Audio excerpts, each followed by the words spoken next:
"Check your coffee, sir."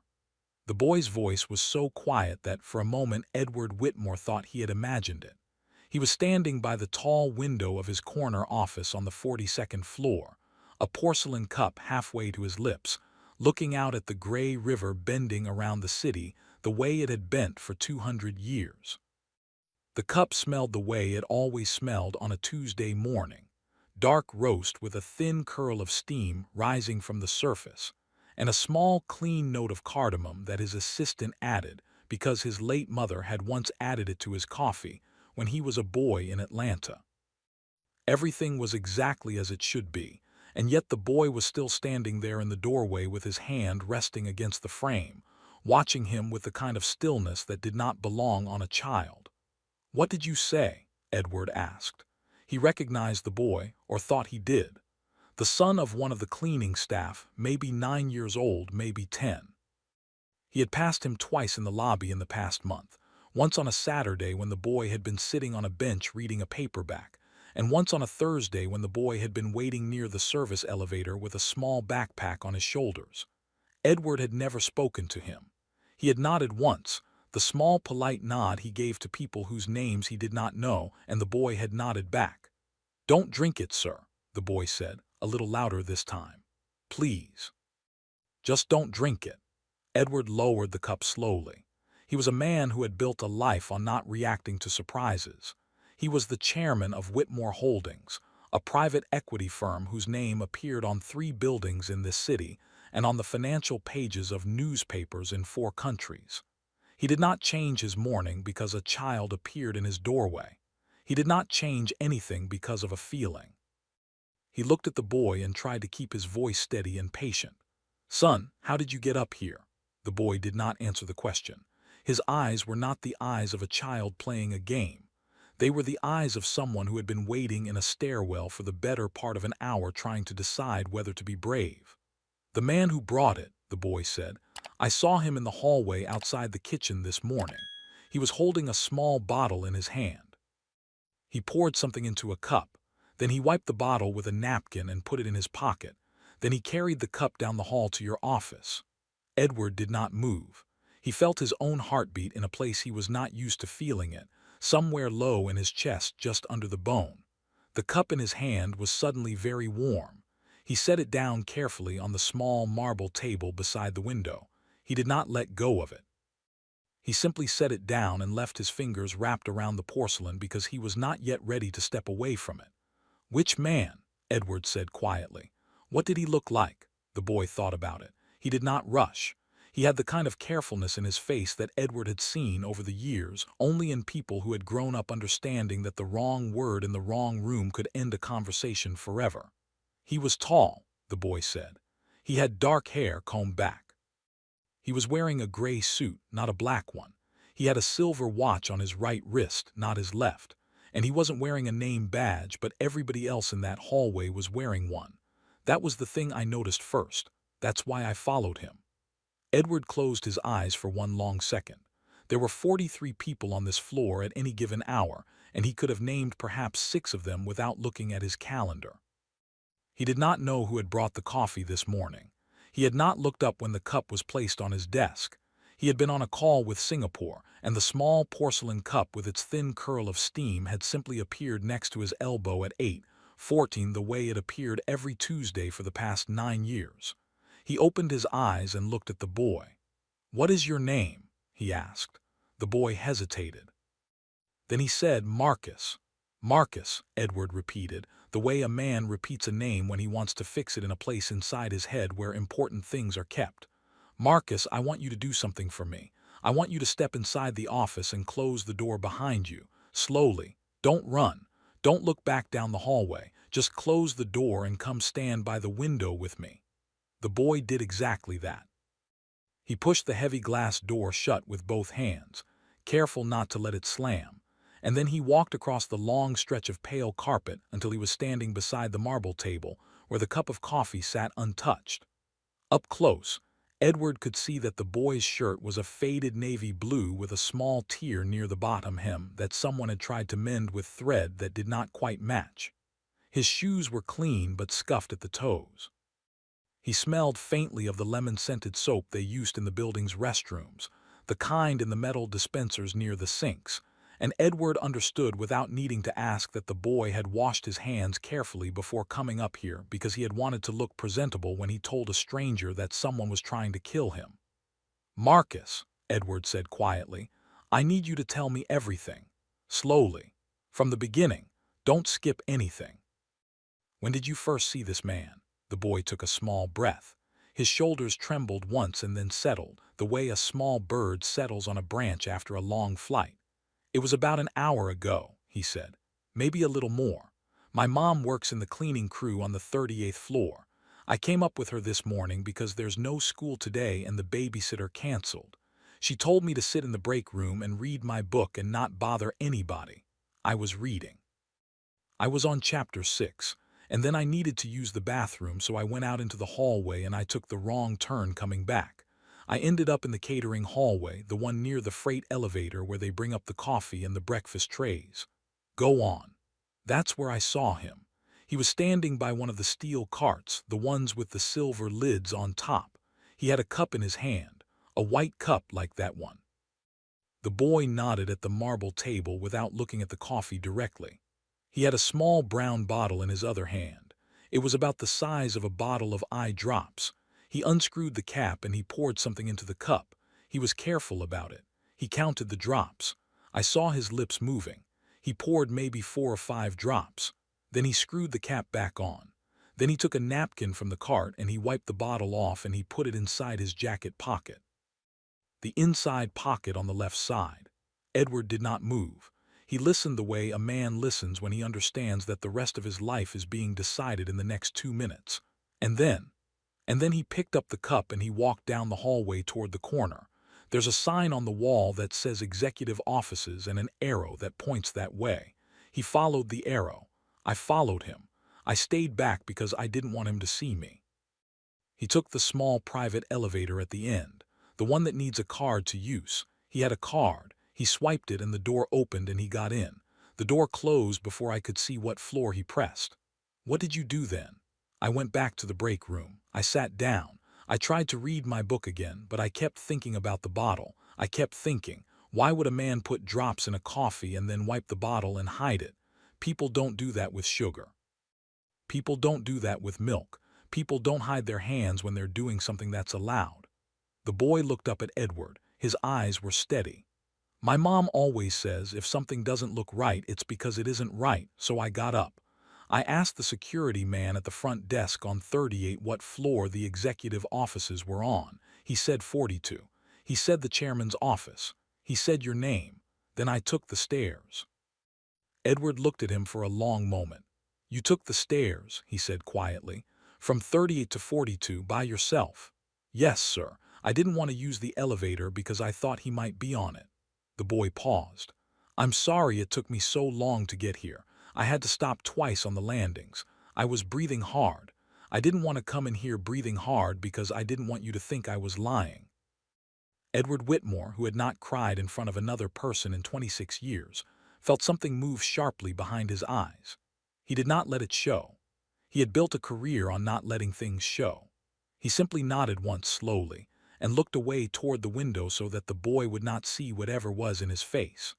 The river outside was moving the way it always moved on Tuesdays, dark and slow under the pale sky, and a small barge was working its way south toward the docks. Edward watched it for the length of 2 breaths. Then he turned back to the boy. "Marcus," he said, "I want you to listen to me very carefully. I am going to ask you to stay in this office with me for a little while. I am not going to call anyone yet. I am not going to drink that coffee. I am not going to leave this room. I want you to sit on that sofa by the bookshelf. I want you to put your feet up if you want to. There is a small refrigerator behind the bar. There is orange juice in it and there is water and there are 2 small bottles of chocolate milk that my granddaughter likes. You can have any of them, do you understand?" "Yes, sir." "Good. Now I am going to make 1 phone call. Then I am going to make another phone call. While I am making them, I want you to drink something and rest. You ran up 4 flights of stairs to save a man you don't know. You don't have to do anything else for a little while." The boy walked to the sofa. He sat down on the very edge of it the way a child sits when he is not sure he is allowed to be there. He did not put his feet up. He folded his hands in his lap and waited. Edward looked at him for one more second. Then he walked around the long desk and picked up the phone. He did not call security. He did not call the police. He called a man named Howard Brennan, who had been the head of his personal protection detail for 11 years and who had once been a senior agent at the Bureau before he had decided that he would rather work for one man than for an entire country. "Howard," Edward said when the line picked up, "I need you in my office. Now, use the south stairwell. Do not use the elevator. Do not speak to anyone on the way up. When you get to my door, knock twice, pause, knock once more. Do not announce yourself by name, do you understand?" There was a small pause on the other end. Howard Brennan had heard Edward Whitmore use this tone exactly 3 times in 11 years. He did not ask a single question. "On my way," he said. 6 minutes. Edward set the phone down. He looked at the cup on the marble table. It was still warm. The steam had thinned but had not yet stopped. He looked at it for a long moment and thought about all the Tuesdays in the past 9 years on which a similar cup had been placed beside his elbow at 8, 14, and he thought about how many of those cups had been exactly what they appeared to be and how many perhaps had not. He did not know the answer. He did not need to know it yet. He needed only to know about this one. He sat down in his chair and looked across the desk at the boy on the sofa, who was now slowly sipping a small bottle of chocolate milk with both hands wrapped around it the way a much smaller child would hold a cup. The boy met his eyes once and gave him a small, serious nod, as if to say, "I am still here. I am not going anywhere." "Marcus," Edward said quietly, "while we wait for my friend to get here, I want to ask you one more thing.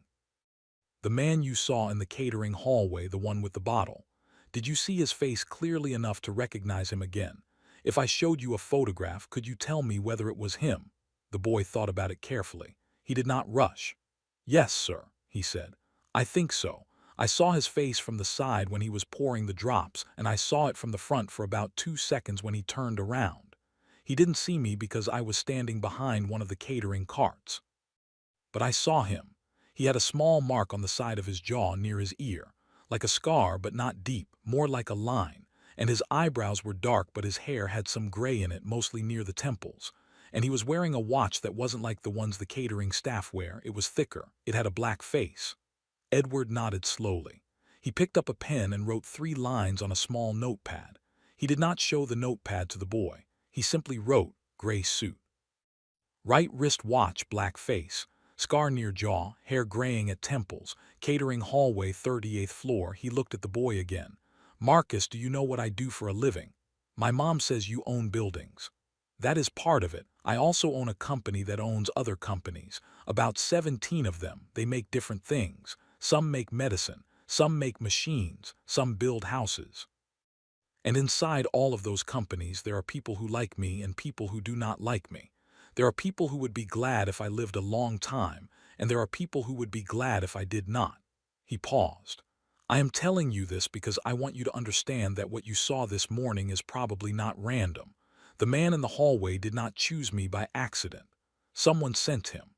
The boy's eyes did not widen the way Edward had expected. They simply became very quiet. "I thought so," Marcus said softly. There was a soft sound at the door, 2 knocks, a pause, one more knock.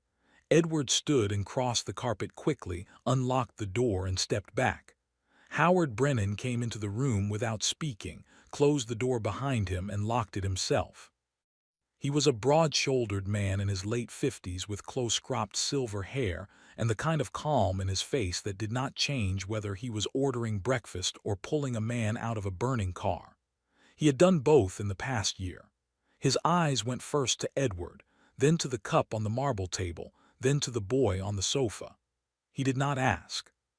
He simply nodded once at the boy the way a soldier might nod at another soldier across a field, and then he looked at Edward and waited. Edward told him. He told him in 3 minutes what had happened in the past 20. Howard listened without writing anything down. When Edward finished, Howard walked to the marble table, knelt beside it, and looked at the cup from 3 different angles without touching it. Then he stood and took a small evidence bag from the inside pocket of his jacket. He always carried two. Edward had teased him about it once, and Howard had said, "A man who carries evidence bags is a man who is ready to remember things correctly." "I need the cup intact," Howard said quietly. "I need it sealed and on its way to a lab within the hour. I have a lab. It is not in this building. The results will come back by tonight, possibly sooner. Until then, no one on this floor learns that anything happened. No one in this building. Do you understand me, Edward?" "Yes." "The boy stays with me." Howard looked at Marcus. He spoke gently, the way he spoke to his own granddaughters. "Son, your mother is downstairs on the 38th floor." "Yes, sir." "What is her name?" Doreen Hill."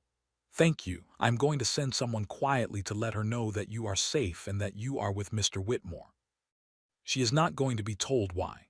She's going to be told only that you are helping him with something and that you will be back with her this afternoon. Is that all right?" The boy nodded. Howard turned back to Edward.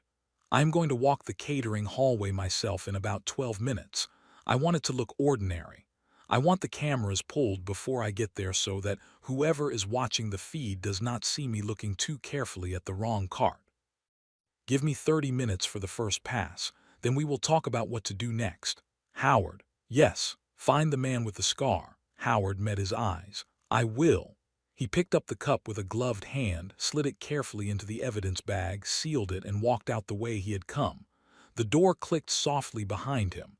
Edward stood by the window for a long moment after he was gone. He looked at the river. He looked at the small barge that was now almost out of sight around the curve. He thought about the 17 companies. He thought about the 3 board meetings scheduled for this week. He thought about the lawsuit that had been filed against the medical division in April, and about the merger he had blocked in March, and about the partner he had quietly forced into retirement in January because the man had been moving funds in a way that did not have a clean explanation. Any one of them or none of them, or a name he had not yet thought of. He turned around. Marcus was watching him from the sofa, the small empty bottle of chocolate milk now set carefully on the side table beside him, the cap screwed back on as if the boy had been raised to leave a place exactly as he had found it. "Marcus," Edward said quietly, "I think you should know something. You did not just save my life this morning. You did something much harder than that. You made a decision that most grown men in this building would not have made. You saw something wrong and you did not look away. Do you understand how rare that is?" The boy thought about it. "My mom looks at things," he said finally. "She taught me to look at things." Edward sat down slowly in the armchair across from the sofa. For the first time that morning, he was not behind a desk and the boy was not on the other side of a room. They were 2 people sitting in a quiet space with the city laid out behind them, and Edward asked the question he had been wanting to ask since the boy had first stepped through the door. "Tell me about your mother." The boy's face changed in a small way that Edward recognized. It was the way a person's face changes when they are about to talk about someone they love and are trying not to make it sound bigger than it is. "Her name is Doreen Hill," Marcus said. "She has worked in this building for almost 4 years. She used to work 2 jobs, but last year she stopped the second one because her back started hurting. Now she just works here. She wakes up at 4 in the morning. She makes my breakfast and packs my lunch before she leaves.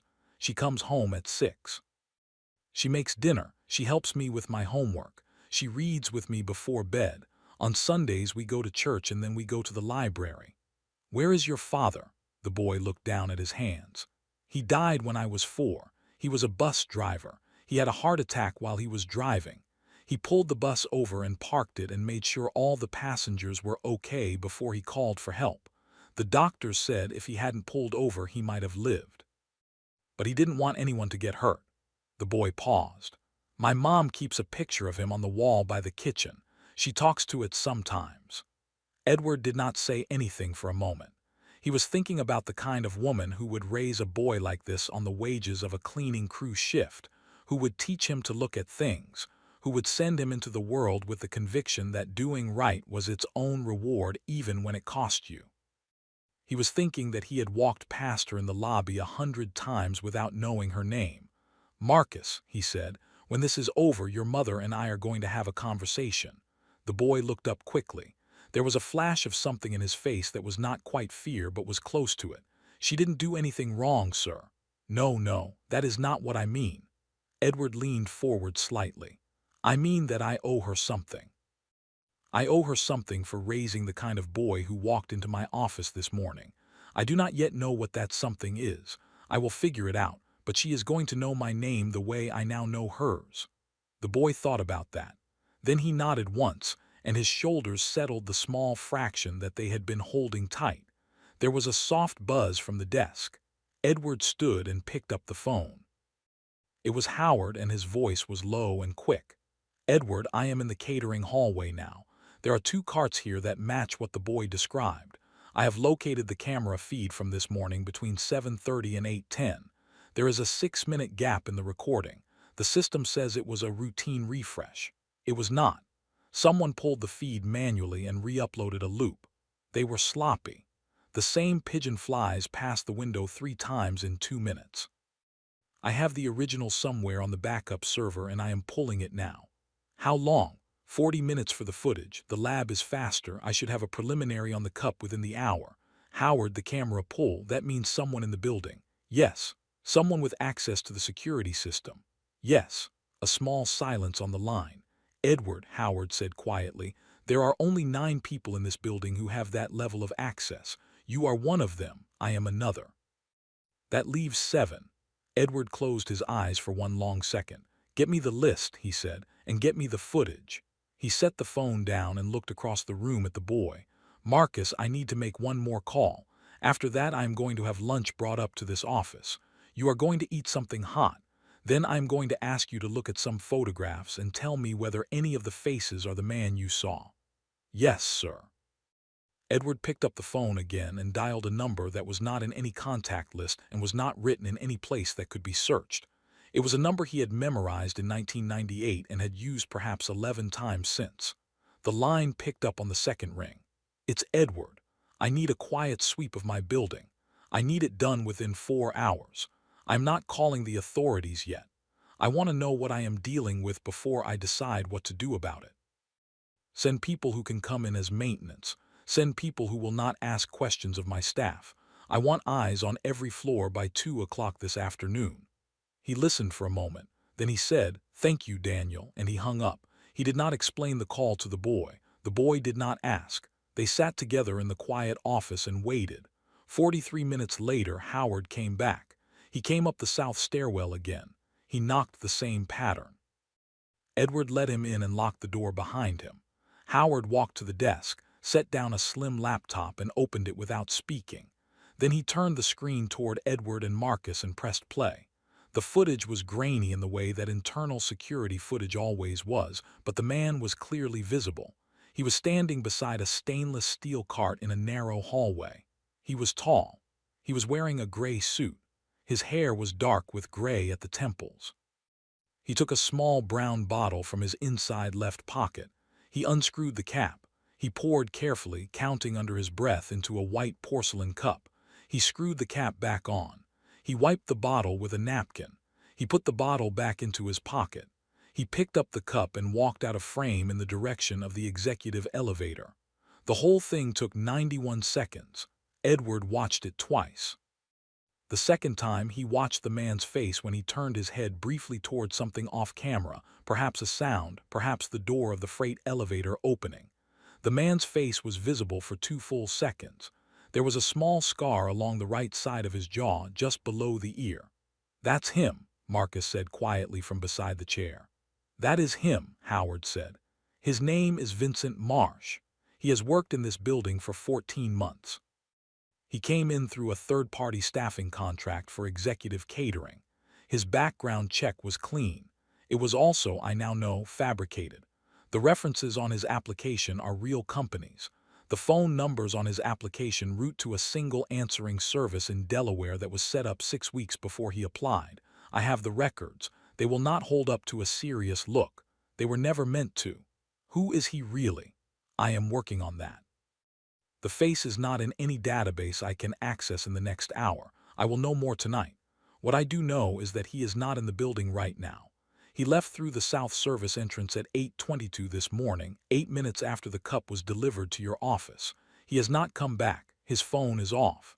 His apartment, the one listed on his employment file, is a short-term rental that was paid in cash through January. Edward absorbed this slowly. And the cup? Howard exhaled. The lab called 5 minutes ago, preliminary only. They will have full results by 6 o'clock. The cup contained a colorless, nearly tasteless compound. It is not a household poison. It is not something you buy. It is something that is made. In the dose that was in that cup, it would have caused symptoms consistent with a cardiac event within 40 to 90 minutes of ingestion. There would have been no obvious sign of poisoning. The death certificate would have read heart attack. You are 61 years old. You have a known family history of cardiac issues. No one would have asked. Edward sat very still. No one would have asked, he repeated quietly. Howard closed the laptop. He did not sit down. He stood with one hand resting on the edge of the desk and waited the way he always waited when he had given Edward information that required a decision rather than a reaction. Edward, he said, the list of 9. I have it. 7 names besides yours and mine. I think you already know which of them we need to look at first. Show me. Howard slid a single folded sheet of paper across the desk. Edward opened it. He read the 7 names slowly. He had hired 6 of them himself over the course of the past 20 years.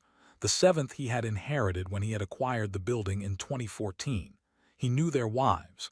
He knew their children's schools. He had attended 2 of their weddings. He had spoken at the funeral of one of their fathers. He read the list 3 times. Then his eyes settled on the 4th name. Gregory Alden, he said quietly. Howard nodded. I thought so too. Gregory Alden was the chief financial officer of Whitmore Holdings. He had held the position for 9 years. He had access to every system in the building. He had been with Edward in Singapore on Monday night and had flown back on the same plane at 6 o'clock that morning. He had been the one to suggest, in a quiet conversation in January, that perhaps the partner who had been moving funds in unexplained ways should not be forced into retirement but should instead be allowed to retire with dignity. Edward had not listened. He had pushed the man out anyway. Gregory had not raised the issue again. But it had been Gregory, 4 months ago, who had brought Vincent Marsh's catering contract to Edward's attention with a small approving note attached. Reliable provider, background clean, recommend. Edward had not even read the file. He had signed the cover sheet and moved on to the next item in the stack. Howard, he said quietly, I want to be careful here. The fact that Gregory recommended the contract is not proof. He recommends a dozen contracts a quarter. I do not want to destroy a man's life because of a coincidence. Agreed, but I want to know where he is right now. Find out. Howard picked up his phone and stepped to the far corner of the office. He spoke quietly for 2 minutes, listened, spoke again, and then ended the call and walked back. He is in his office on the 40th floor, Howard said. He has been there since 7 this morning. He took one phone call at 8:13, 1 minute before your coffee was delivered. The call lasted 41 seconds. It came from a number that is not in our internal directory. I am pulling the routing now. Edward looked down at the list again. Then he folded it carefully and put it in his inside jacket pocket. Howard, I want you to do 2 things. First, I want a full reconstruction of Gregory's movements for the past 6 months. Every meeting, every flight, every dinner that the company paid for, every dinner he expensed personally. Second, I want the partner I forced out in January. I want to know where he has been living, who he has been talking to, and whether his name has ever appeared in any document that also contains Vincent Marsh's name. The man's name was Carter Reeves. You remember him. I remember him. Go quietly. Use Hannah's people if you need them. I will. Howard left. The door closed behind him. The office was quiet again. Edward turned toward the sofa. Marcus had not moved during the entire conversation. He had sat with his hands folded and his eyes lowered, the way a child who had been raised in church sits during a long sermon, present but careful not to interrupt. Now he looked up. Sir, he said quietly, are you going to call my mom soon? I told her I would be back by lunchtime. Edward looked at him for a long moment. Then, for the first time since the morning had begun, he smiled. It was a small smile, tired around the edges, but it was real. "Yes, Marcus," he said. "We are going to call your mother right now." Edward picked up the desk phone and pressed the line for the 38th floor reception. He asked, in the calm and ordinary voice he used for ordinary requests, whether they could send Doreen Hill up to the chairman's office. He said it was nothing to be concerned about. He said her son was helping him with a small project and he wanted to thank her in person. He said it the way a man says small things when he wants the staff on the line to repeat the message to their colleagues exactly as he had said it, without coloring or alarm. Doreen Hill arrived 7 minutes later. She came up alone in the elevator. Edward opened the door for her himself. She was a small woman in her late 30s with her hair pulled back in a practical knot, and the kind of upright posture that came from carrying things for a living. She was wearing the gray uniform of the building's cleaning crew. Her name tag was slightly crooked. She saw Marcus on the sofa first and her shoulders dropped about a half-inch, and Edward understood that she had been holding her breath since she had been told to come upstairs. "Mrs. Hill," Edward said quietly, "please come in. Your son is safe. He is not in any trouble. I am going to explain to you what happened this morning, but before I do, I want you to sit down and I want you to know that the only reason I am alive at this moment is because of him." She looked at him for a long second. Then she walked to the sofa, sat down beside her son and put her arm around him without saying anything. Marcus leaned into her side the small fraction that 10-year-old boys allow themselves to lean. Edward told her. He told her in plain language, leaving nothing out except the names of the suspects. He told her about the coffee. He told her about the catering hallway. He told her about Howard and the lab and the footage. He told her about the moment her son had walked into his office and what her son had said. She listened without speaking. Her hand stayed on her son's shoulder. When Edward finished, she sat for a long moment looking at the carpet between her feet. Then she lifted her head and looked at Edward. "Mr. Whitmore," she said quietly, "I have raised that boy by myself for 6 years. I have done it on what this building pays me. I have done it because his father taught me before he died that you do not measure a life by how much you have, but by what you leave behind in the people you love. I am not surprised that my son came up here this morning. I am not surprised that he saw what he saw and did what he did. I am surprised only that the world finally let him be seen for it." Edward nodded slowly. He did not trust his voice for a moment. "Mrs. Hill," he said when he could, "there is no version of this that ends with the two of you returning to your apartment tonight and tomorrow continuing as if nothing has happened. The men who tried to do this to me will know by tonight that they failed. They will be looking for the reason they failed. They will look at the cameras. They will see your son in the catering hallway. They will see him going up the stairs. I cannot leave the two of you in a place where they can find you." She did not flinch. "What are you proposing? I have a property in the country. It is 3 hours from here. It is staffed and secure. There is a small school within 10 minutes of it that I have supported quietly for many years. I would like the two of you to go there tonight. Anthony, who drives for me, will take you. You will be guests, not employees. You will stay as long as it is necessary. When this is over, we will talk about what comes after." Doreen looked at him for a long moment. Then she looked at Marcus. Then she nodded once. "Thank you," she said simply. "That was all. That was enough." By 4 o'clock that afternoon, Howard had what he needed. He came up the south stairwell for the 3rd time that day, knocked the pattern and laid 2 folders on Edward's desk. The first folder contained a printout of phone records. The second contained a single photograph and a short typed summary. "The call to Gregory's office at 8:13 this morning came from a prepaid phone purchased at a convenience store in Wilmington 6 weeks ago," Howard said. "The same prepaid phone made 2 other calls in the past month. Both of them were to Carter Reeves. Both of them lasted longer than 30 minutes. Edward looked down at the records. He did not speak. "Vincent Marsh," Howard continued, "is not Vincent Marsh.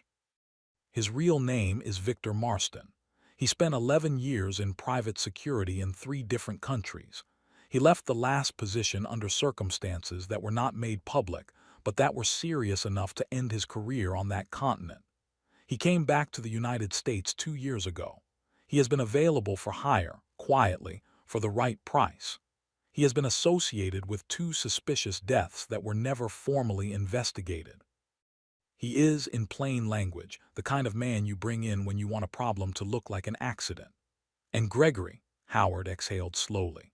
Gregory has been making payments to a holding company that ultimately routes to Carter Reeves for the past 7 months. The payments are disguised inside legitimate vendor invoices in the medical division. The total so far is just over $2 million. He started the payments 6 weeks after Carter was forced out. I have the bank trail. It is clean enough to take to a prosecutor. Edward looked at the second folder. He opened it.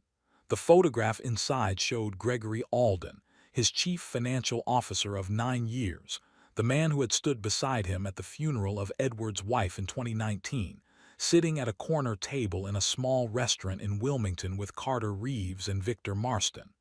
The photograph was dated 3 weeks ago. All three men were laughing. Edward closed the folder. "Howard," he said quietly, "call Detective Sandoval. I am ready now." What happened over the next 48 hours moved with the kind of speed that money and preparation can buy when both are pointed in the same direction.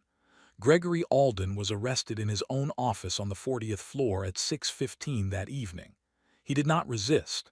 He looked, when the officers came through his door, like a man who had been waiting for it for a long time. Carter Reeves was picked up at a hotel in Wilmington an hour later. Victor Marston was found in a rental car at the Canadian border the following morning. The prepaid phone was still in his glove compartment.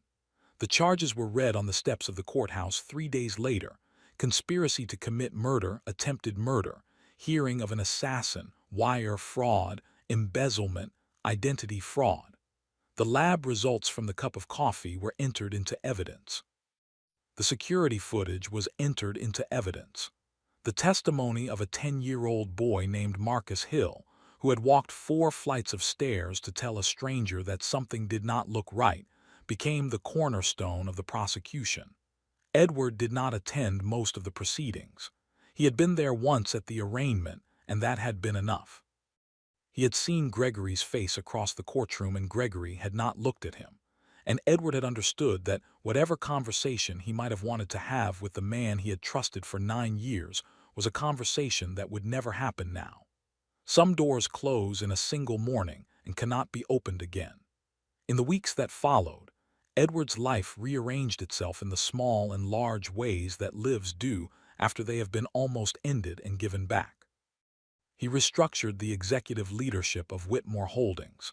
He hired an independent firm to audit every contract that Gregory had ever approved. He made changes to the security protocols of the building that he should have made years earlier. He stopped drinking coffee that he had not seen poured. He started taking the stairs in the mornings, all 42 flights of them, 2 days a week. He thought about Marcus Hill every one of those mornings. Doreen Hill and her son stayed at the country property for almost 6 weeks. By the end of the second week, Doreen had stopped sleeping with the lamp on. By the end of the fourth week, Marcus had finished 2 books from the library that Edward had not even known he owned, and had started a third. They walked in the mornings along the small pond behind the house.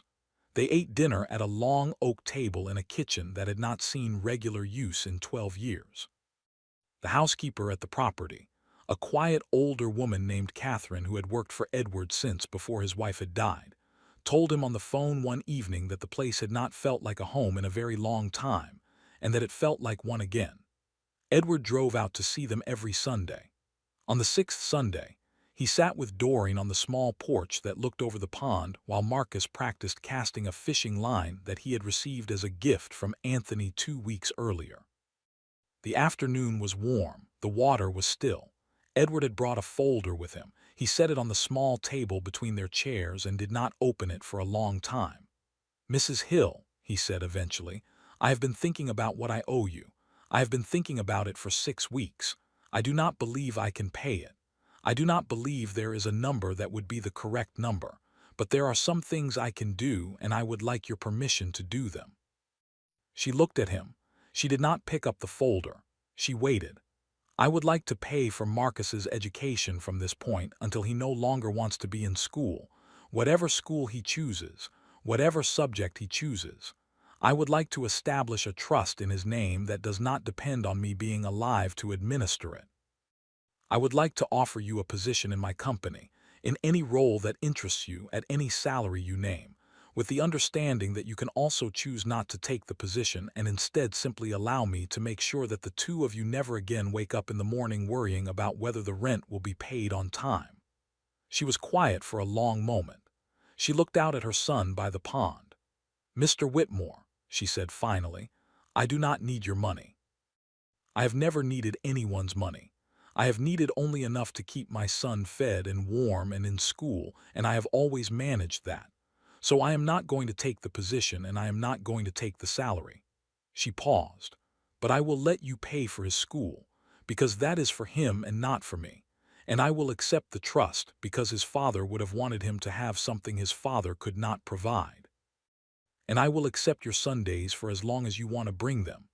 Edward did not speak for a moment. "Thank you," he said quietly. "Thank you," she said back. They sat in silence and watched Marcus cast his line out over the pond. He was not catching anything. He did not seem to mind. There are stories that we tell ourselves about how the world works, about who matters and who does not, about which lives are visible and which are not. Most of those stories are wrong. Most of the time, the people who save us are not the people we expect. Most of the time, the warnings come from voices we have been trained not to hear, in hallways we do not walk, from children whose names we have never bothered to learn. Marcus Hill walked 4 flights of stairs on a Tuesday morning to tell a man he did not know that something was not right. He did it because his mother had taught him to look at things. He did it because his father, in the last minutes of his own life, had pulled a bus over to protect strangers. He did it because doing the right thing was, in his family, the simplest and the hardest thing in the world. Pay attention to the small voices. Learn the names of the people who clean your buildings, drive your cars, hand you your coffee in the morning. Never assume that the most important person in your life today is the person whose name is already on your calendar. Sometimes the bravest voice in the room is the smallest one. And sometimes, all it takes to change the entire course of a life is 4 words, spoken quietly, by a child who refused to look away. If this story moved you, please tap the like button, share it with someone who needs to hear it, and subscribe to the channel so the next story finds you, too. Tell us in the comments where you are watching from, and remember always to listen to the small voices in your life. You never know which one might save you.